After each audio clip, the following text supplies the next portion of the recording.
On the 7th of August, 1941, in the city of Calcutta, a man died.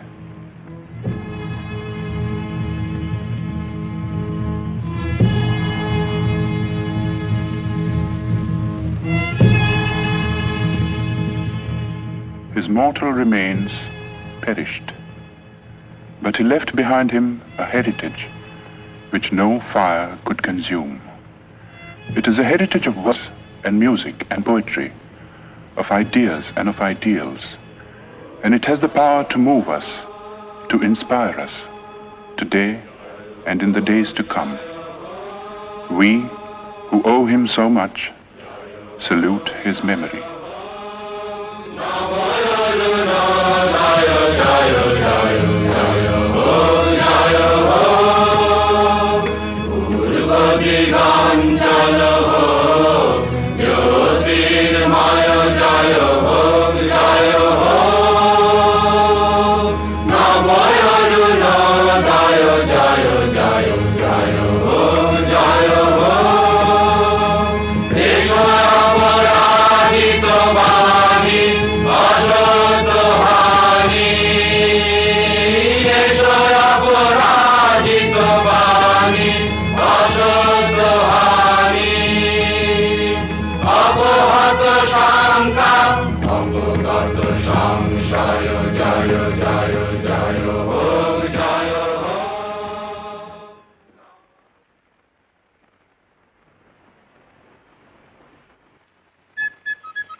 Founded in the year 1690 by an Englishman named Job Charnock, Calcutta, 100 years ago, was a thriving metropolis. Queen Victoria was proclaimed Empress of India in 1877. As the capital of India, Calcutta was the seat of the Queen's government.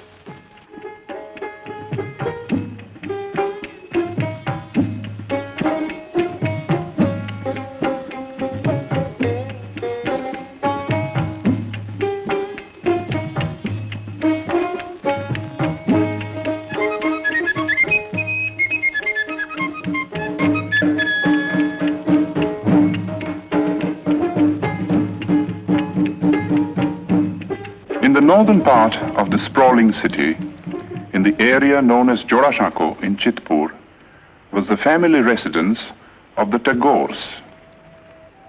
The Tagores had an impressive lineage. It dated back to the first group of learned Brahmins that came from Kannauj and settled in Bengal in the 8th century. 1,000 years later, Panchanan, a descendant, came to the new city of Calcutta and found a lucrative position with a British shipping company. His grandson Nilmoni added to the family fortune and built the house at Jorashako.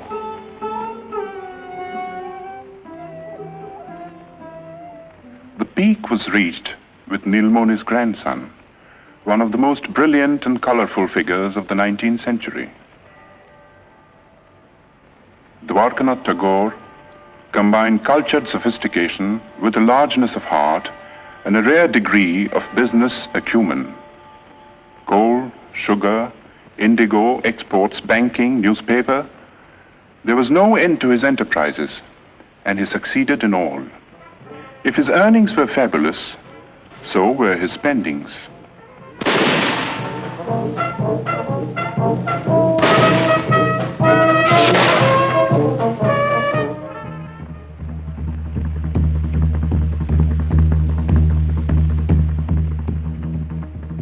Although a Hindu and a Vaishnava, Dwarkanath defied the ban of Brahmin orthodoxy and twice went to England.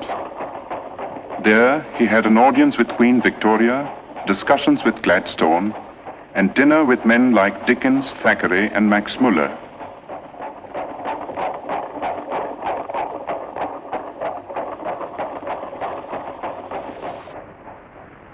Shortly before his death in England, Dwarkanath had written to his eldest son in Calcutta, reproving him for neglecting the family's business affairs. For some years past, young Debendranath had been developing tendencies which might well have distressed his father. It began in a burning cart. The last rites were being administered to Debendranath's grandmother. Not far away, on the riverbank, sat Debendranath. Like many a rich man's son, he had been leading a wayward life. But tonight, he was overcome by a strange feeling.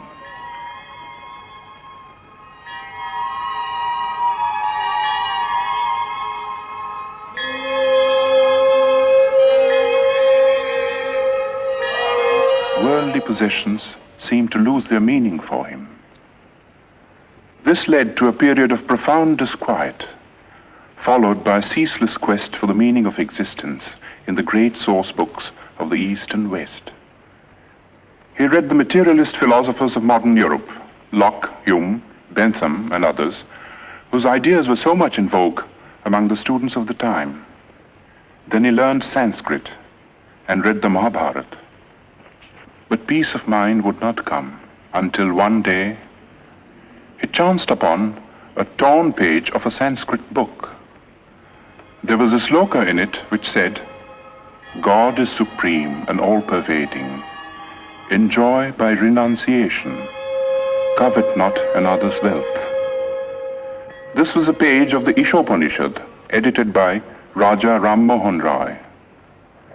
Ram Mohan had been a close friend of Dwarkanath's. As a boy, Debendranath had a deep and silent admiration for the man. But the greatness of the Raja's vision and the magnitude and nobility of the tasks he had set before himself were beyond the boy's comprehension. Ram Mohan lived in times when India's spiritual heritage was being submerged in ritual and superstition.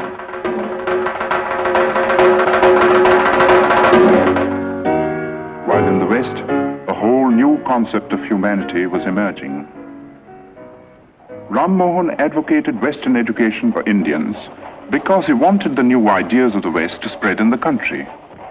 He also wanted that we should respect what was old and true in our own heritage. In the Upanishads, for instance, which revealed to him the monotheistic basis of Hinduism. Ram Mohan's work was left unfinished by his death in England. But Debendranath, inspired by the 2 lines of Sanskrit text, went on to prove himself to be the Raja's true spiritual son and heir. Debendranath suffered social ostracism for preaching the monotheistic faith that he called Brahmoism. But to his followers, and there were many, he was Maharshi, the great sage. When Rabindranath was born, the Maharshi was 45 years old. His wife Sharada Muni was 33. Rabindranath was the 14th child.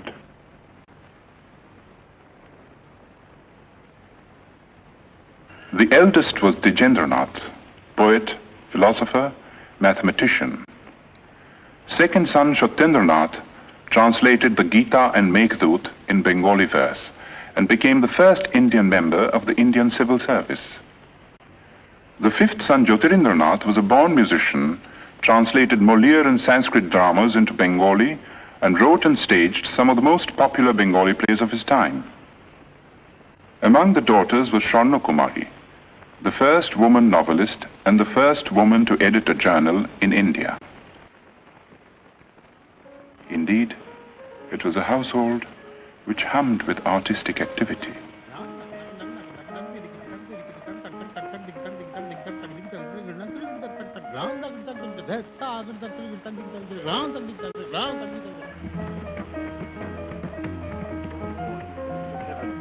O earth, what else? Else shall I couple hell?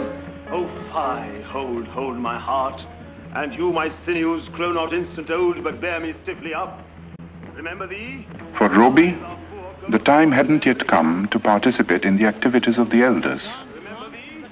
Going out in the street was forbidden too, and this was indeed a pity, for nothing seemed more fascinating to the boy than the world outside.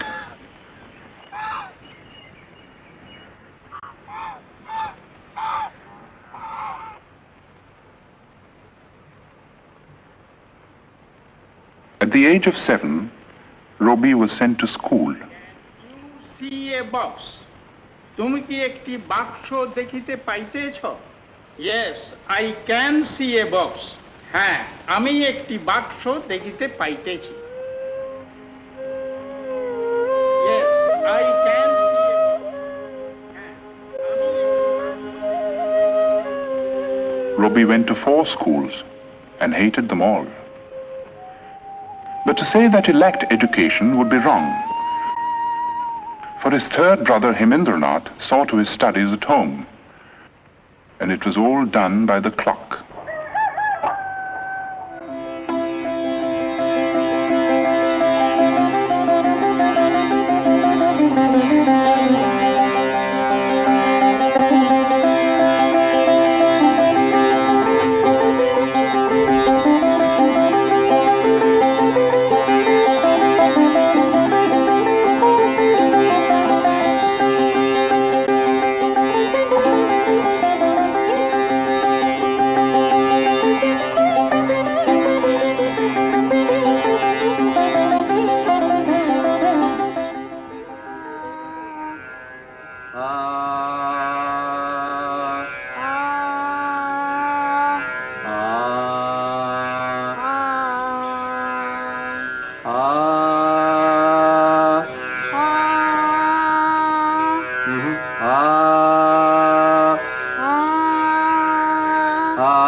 When Robbie was 12, Debendranath went on a trip to North India and took the boy with him.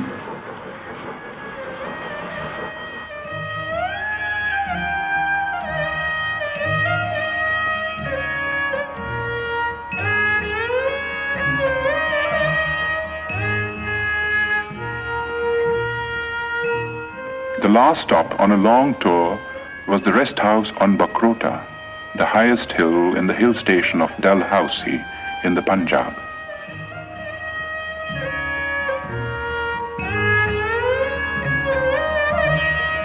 Robbie was told by his father to roam about on his own.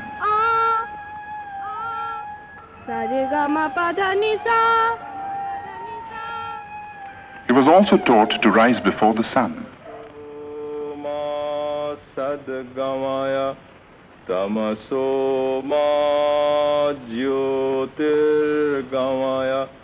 And to handle money and keep accounts.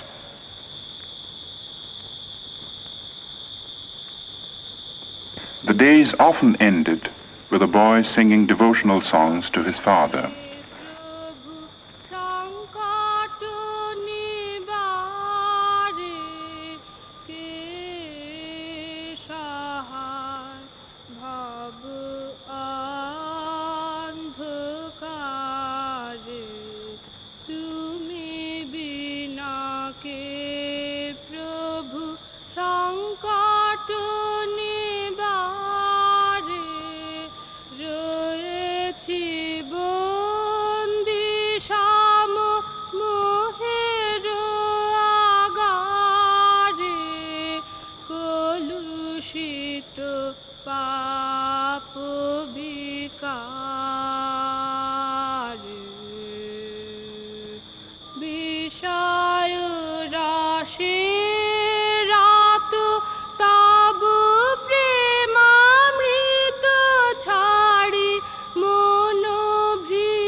Robbie was 13 when his first book of verse, Kobi Kahini, came out.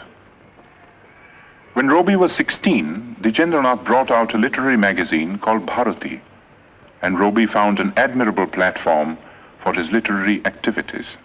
The essays included pieces on European poets like Dante and Petrarch, whose acquaintance Robbie had made in Ahmedabad, in the library of his elder brother Satyendranath. Satyendranath's wife, Ganadhanandini, who was staying in England with her 2 children, was a remarkable woman who had been persuaded by her husband to come out of orthodox seclusion. Roby set out for England in the summer of 1878 and joined Ganadhanandini in Brighton. If the plan was to provide the boy with a proper education, it came to naught, for Roby returned without completing his course of studies at the London University.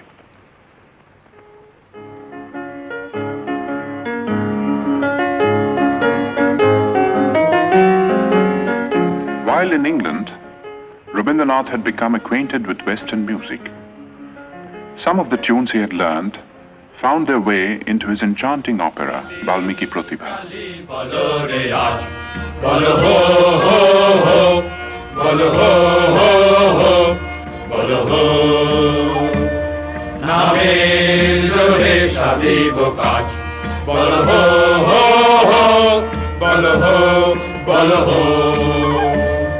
ওই ঘোর মস্তকার নিত্য রঙ্গ মাঝারে ওই লক্ষ লক্ষ যক্ষ লক্ষ ঘেরি শ্যামারে ওই লাট্ট পাট্ট কেশ ওই অট্ট অট্ট হাসে রে হা হা হা হা হা হা আরে বল রে শ্যামা মায়ের জয় জয় জয় জয় জয় জয় জয় জয় জয় জয় জয় আরে বল রে শ্যামা মায়ের জয় জয় জয়. There were other tunes, however, which came from classical Indian ragas, used for the first time in an operatic context.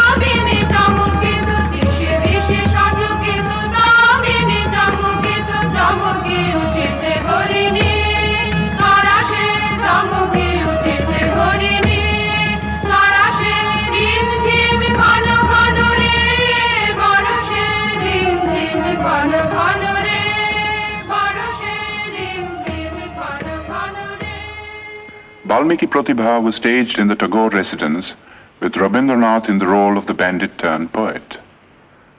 The rest of the cast, too, was composed of members of the Tagore family, all gifted with varying degrees of talent for acting and music. Among those who saw and praised this performance was the greatest literary figure of the time, Bankim Chandra Chatterjee.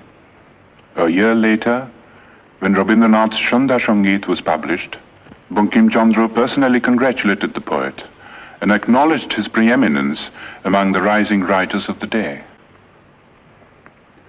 Of all the members of Roby's family, 2 were closest to his mind and heart.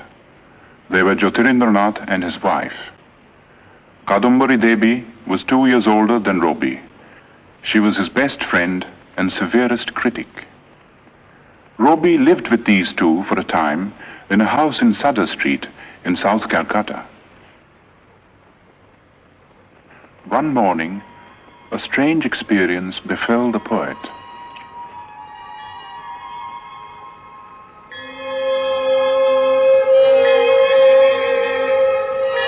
One day, while I stood watching at early dawn, the sun sending out its rays from behind the trees, I suddenly felt as if some ancient mist had in a moment lifted from my sight, and the morning light on the face of the world revealed an inner radiance of joy. The poem I wrote on the first day of my surprise was named The Awakening of the Waterfalls.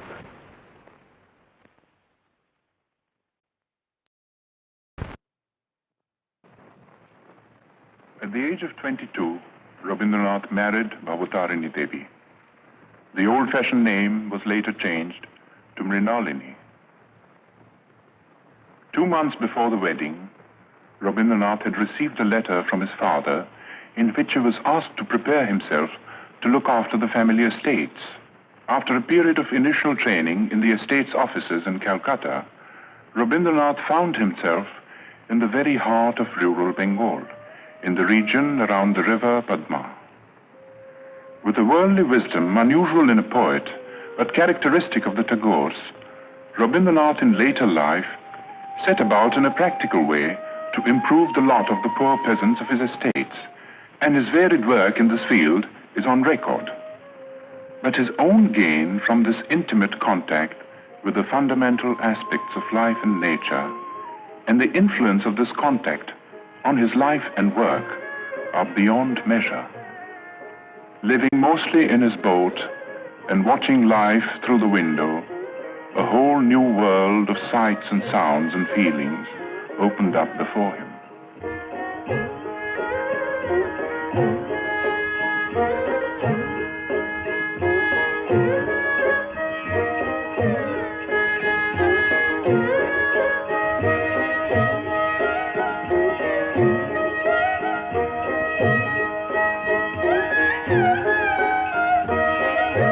It was a world in which the moods of people and the moods of nature were inextricably interwoven.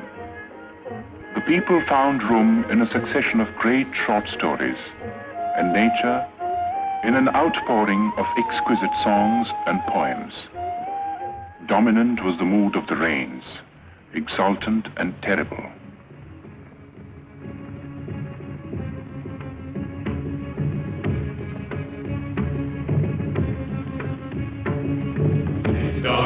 Mandrillor gammaru guru guru khalo megher guru utilo gunjito holo romanjito bono bonantar hridaye mandrillor gammaru guru guru tulilo chanchal bokho hindole milano স্বপ্নে সে কোন তিতিরে হৃদয়ে মন্দির ডামর গুরু গুরু সঘন ভাষণ শব্দ মুখরিত বজ্র সঙ্গীত দ্রষ্ট সার্বরি সঘন ভাষণ শব্দ মুখরিত বজ্র সঙ্গীত দ্রষ্ট সার্বরি আলোতে বল্লরি কাপায় পল্লব করুণ কল্ললে কানন সংকৃত চিল্লি সংকৃত হৃদয়ে মন্দির ডামর গুরু গুরু কালো মেঘের গুরু কুটিল কুঞ্চিত গোল রোমাঞ্চিত। In 1901, Rabindranath was 40 years old.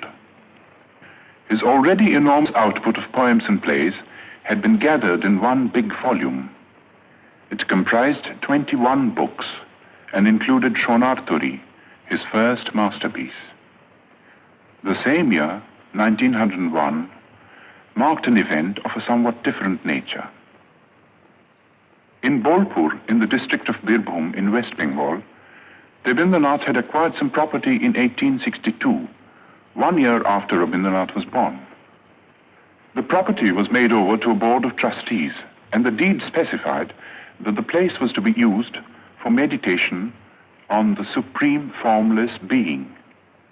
According to the Maharshi's wishes, a seat of prayer and a temple of worship had been built, and close to the temple, a residential house which was called Shantiniketan, the abode of peace.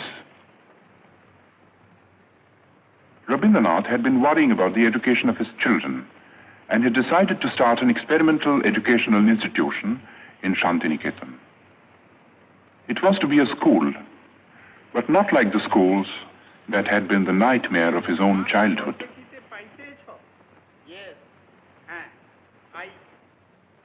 It was to be like the forest hermitages of classical India.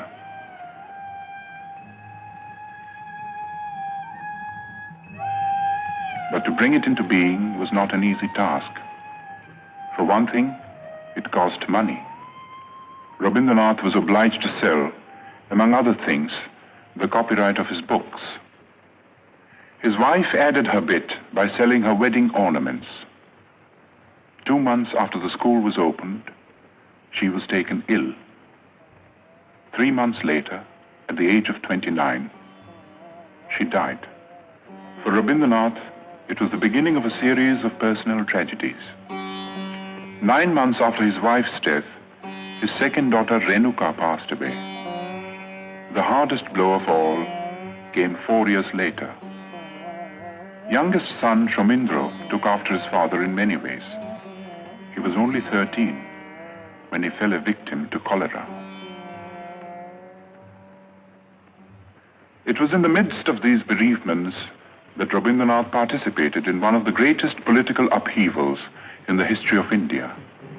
In December 1903 was published the decision of India's Governor-General Lord Curzon to split up Bengal into 2 provinces. The idea was to create a separate province with the Muslim majority, which would induce a rift between the 2 main religious groups and avert the possible growth of a united front against the government. But in proposing the partition, Curzon merely fanned the flame of patriotism that had been smoldering in the minds of certain visionaries all through the period of the Renaissance in Bengal. These men now came to the fore and led the millions to rise in protest.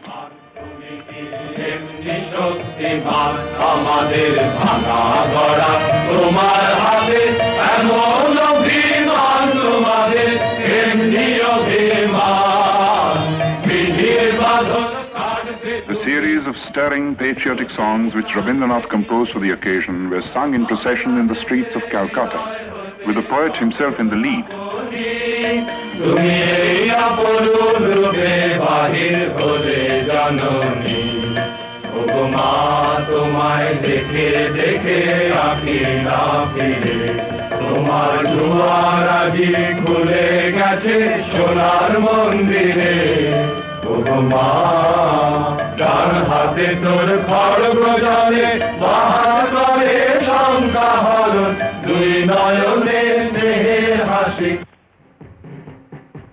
On October 16th, 1905, the partition became an accomplished fact. In a form of protest that only a poet could conceive, Rabindranath turned the Black Day into a mass festival of Rakhi Bandhan, the tying of the band of friendship.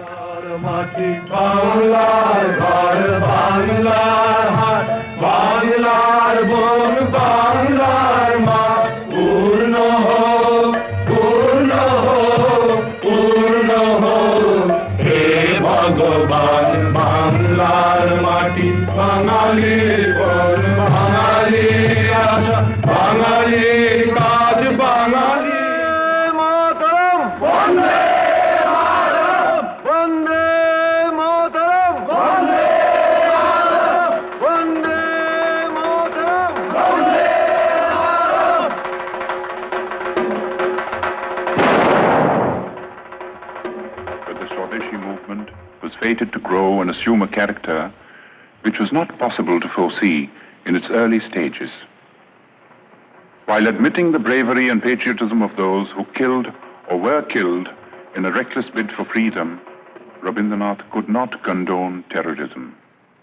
He stated his credo in clear terms. The path of violence was not for India. Good could come only out of constructive work carried out in a spirit of tolerance.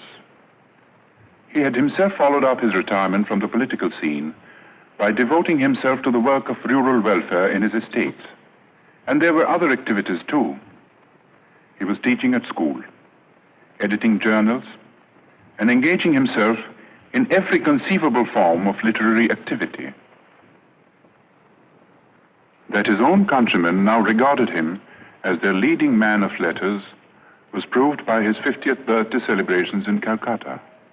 Sponsored by the Bengal Academy of Letters and attended by thousands, it was a unique occasion and the first time that such an ovation had been given a literary man in India.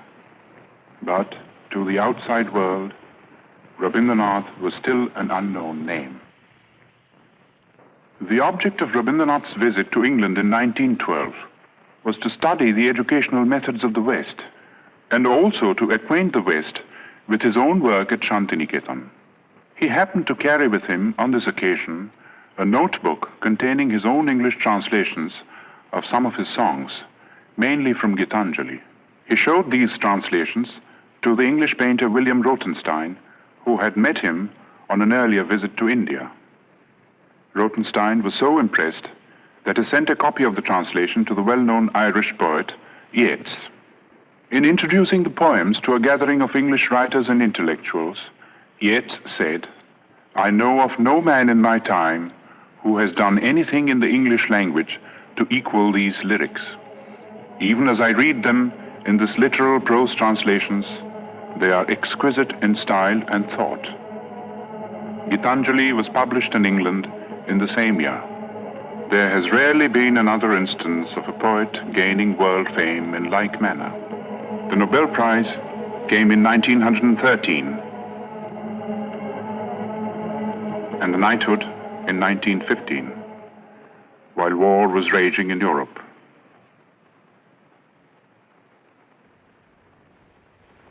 Touring the United States and Japan in 1916, Rabindranath made eloquent appeals for peace. He felt that world peace could only be achieved through intellectual cooperation between nations. He said, "The call has come to every individual in the present age to prepare himself and his surroundings for the dawn of a new era, when man shall discover his soul in the spiritual unity of all human beings." Pursuing this noble idea of international cooperation, Rabindranath gave the school at Shantiniketan a new status and a new name, Yatra Vishwam Bhavati Ekaniram, where the world becomes a single nest. This was the motto of the Vishwa Bharati. It was inaugurated on the 24th of December 1918, with the aged philosopher Brajendranath Sheel presiding. Rabindranath made over the entire Nobel Prize money towards the building of this university. While peace had been restored in Europe, in India there was unrest. The Rowlatt Bill, designed to suppress all political movements, dashed India's hopes of gaining the self-government that the British rulers had kept promising through the war years. Dominating the Indian political scene at this time was Mohandas Karamchand Gandhi, who, as a barrister in South Africa, had fought for the rights of the Indians living in that country. As a protest against the Rowlatt Act, Gandhi launched a movement of passive resistance. But the masses misinterpreted the movement, and following a rumor of Gandhi's arrest, violence broke out in many parts of the country. As a result of this, the government started taking repressive measures out of all proportion to the magnitude of the violence.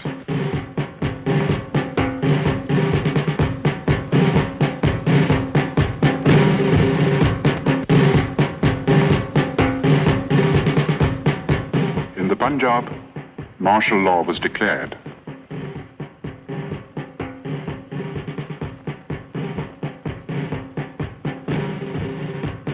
In charge of the troops at Amritsar was Brigadier General Dyer. On the first day of the month of Vaishak, a crowd gathered in Jallianwala Bagh, as it had done every other year. It was a peaceful crowd, but Dyer was taking no chances.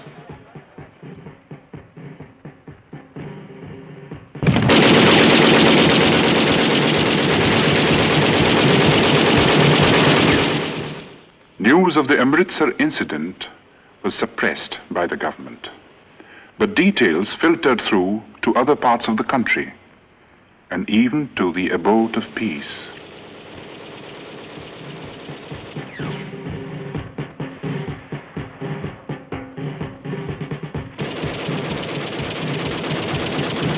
Rabindranath rushed to Calcutta.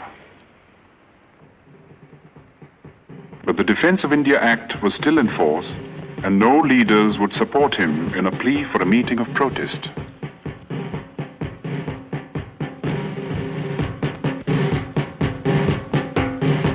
At 4 o'clock in the morning of May the 30th, Rabindranath finished writing a letter.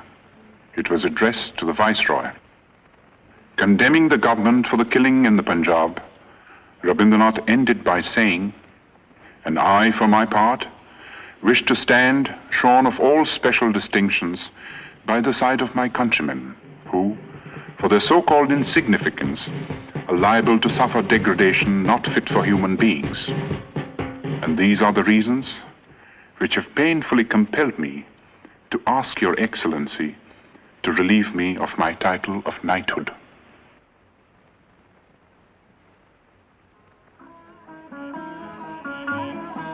The next 10 years of Rabindranath's life were filled with ceaseless activity. The urge to travel and the necessity to collect funds for his university took him to all parts of the world. And the West, as much as the East, welcomed him with open arms.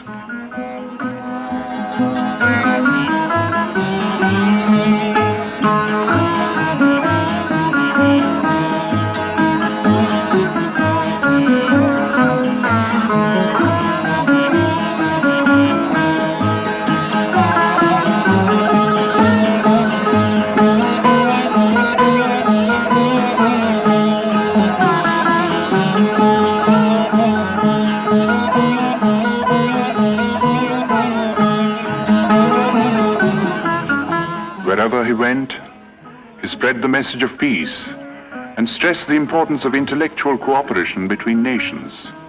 He said, "We ought to know that isolation of life and culture is not a thing of which any nation can be proud. In the human world, giving is exchanging. It is not one-sided." He also said, "I do not put my faith in any new institutions, but in the individuals all over the world who think clearly, feel nobly, and act rightly. They are the channels of moral truth." His great humanist ideas found an echo in the best minds of Europe, and some of them became his close friends.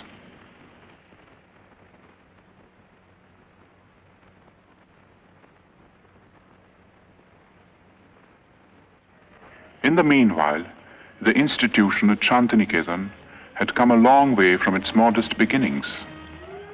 Its scope for studies had greatly increased. There was Kalabhavan for the study of painting, under masters like Nandulal Bose.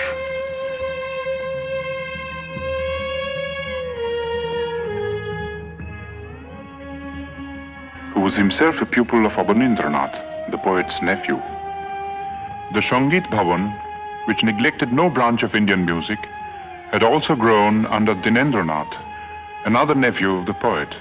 Special provisions were made for conducting Oriental studies, and scholars came from all over the world, stayed to lecture, for research, to exchange ideas. Such men were Levy, Winternitz, Lesny, Stenkonov. And there were some Europeans who did even more than that. Charles Freer Andrews, a missionary who was present at Yeats' reading of Gitanjali, and William Winstanley Pearson, who also met the poet in England, came to the ashram in its early days and stayed on until their death, working with a selfless devotion to the poet and his cause that few Indians could equal. Leonard Elmhurst was another Englishman whom Tagore had met in America. He was drawn by the poet's personality, came over to Shantiniketan, and took charge of the School of Rural Handicrafts, another of Rabindranath's experiments at Shurul, 2 miles from Shantiniketan.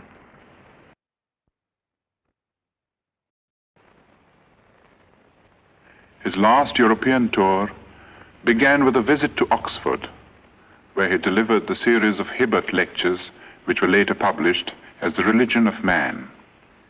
It was also on this last trip that Rabindranath went to Soviet Russia for the first time.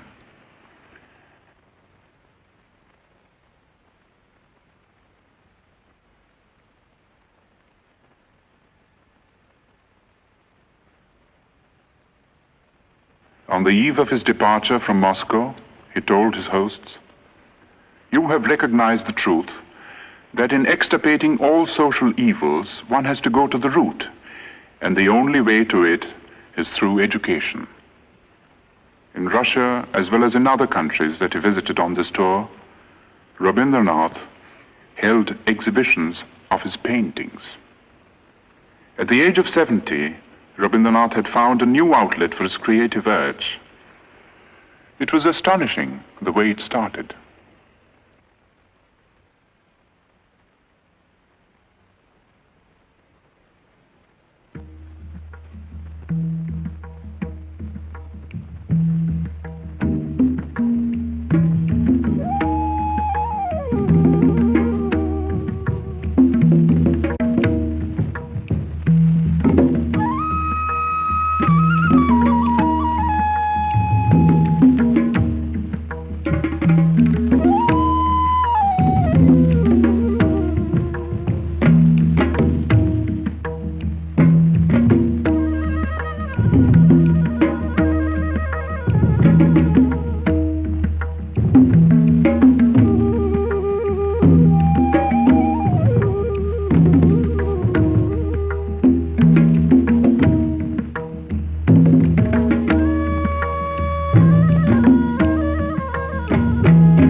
In 1931, the leading citizens of Calcutta united in an appeal to observe the poet's 70th birthday.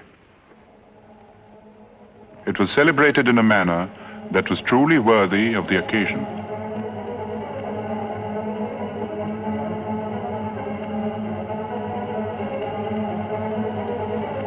The Golden Book of Tagore was a testimony to the love and reverence that the intellectuals of the world bore for Rabindranath.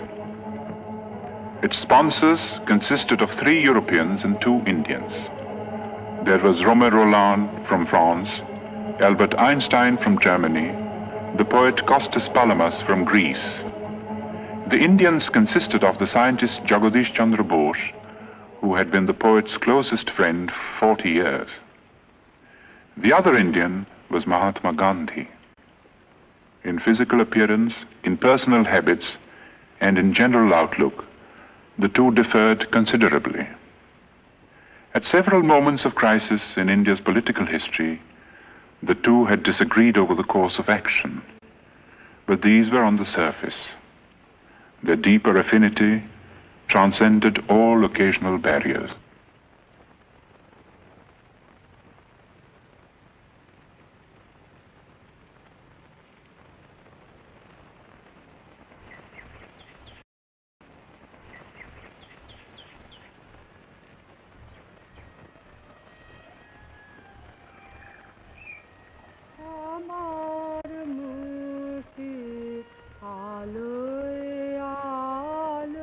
The last years of the poet's life were spent largely in his beloved Shantiniketan.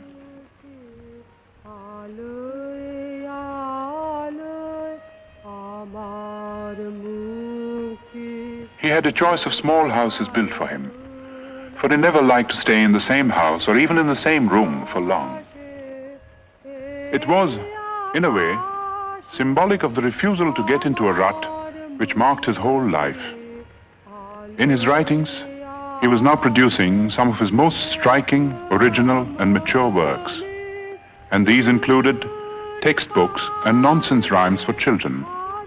Not an unusual occupation for someone who had loved and understood children so well and done so much to mold them for a better future.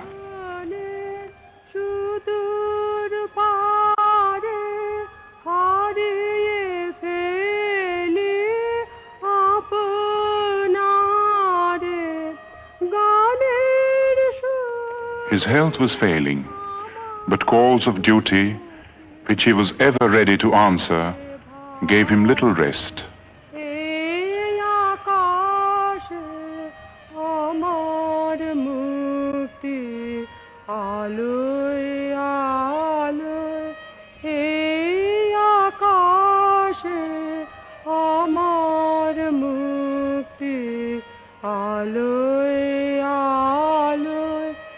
আমার মুক্তি সর্বজনের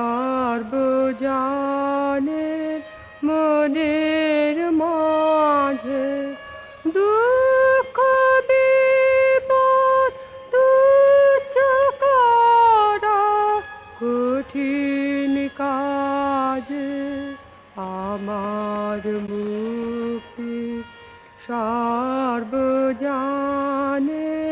মনের মাঝে দুঃখ বিপদ তুচ্ছ করা কঠিন কাজে বিশ্বধাতার যোগশালা আত্মহমে বনহি জালা জীবন যেন দিয়াহুতে মুক্তি আসে হে আকাশ। On the 7th of May, 1941, Rabindranath was 80 years old. 3 months later, he was to leave Shantiniketan, never to return.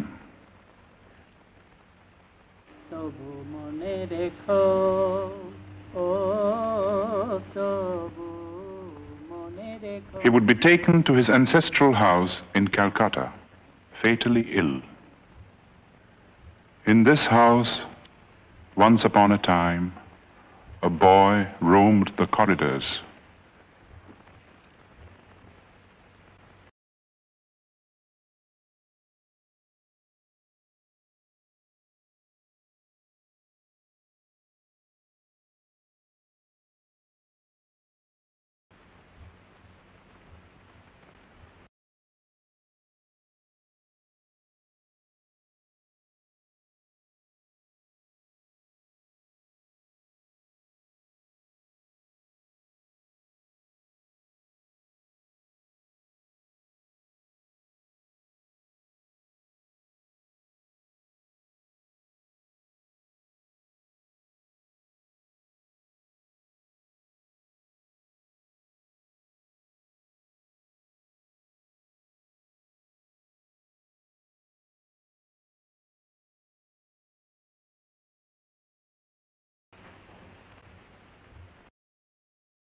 Rabindranath attended the 80th birthday celebrations in Shantiniketan in spite of his failing health.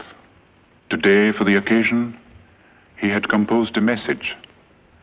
his last message to the world. It was called The Crisis in Civilization. It concerned itself with the state of the so-called modern civilization, a civilization that was being shaken to its very roots by barbaric wars of aggression.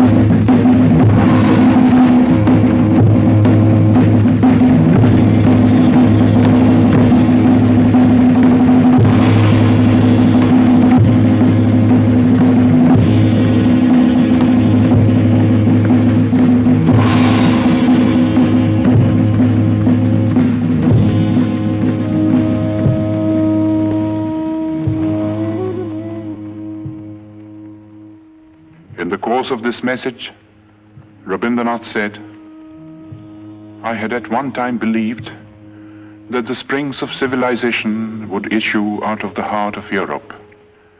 But today, when I'm about to leave the world, that faith has deserted me. I look around and see the crumbling ruins of a proud civilization strewn like a vast heap of futility.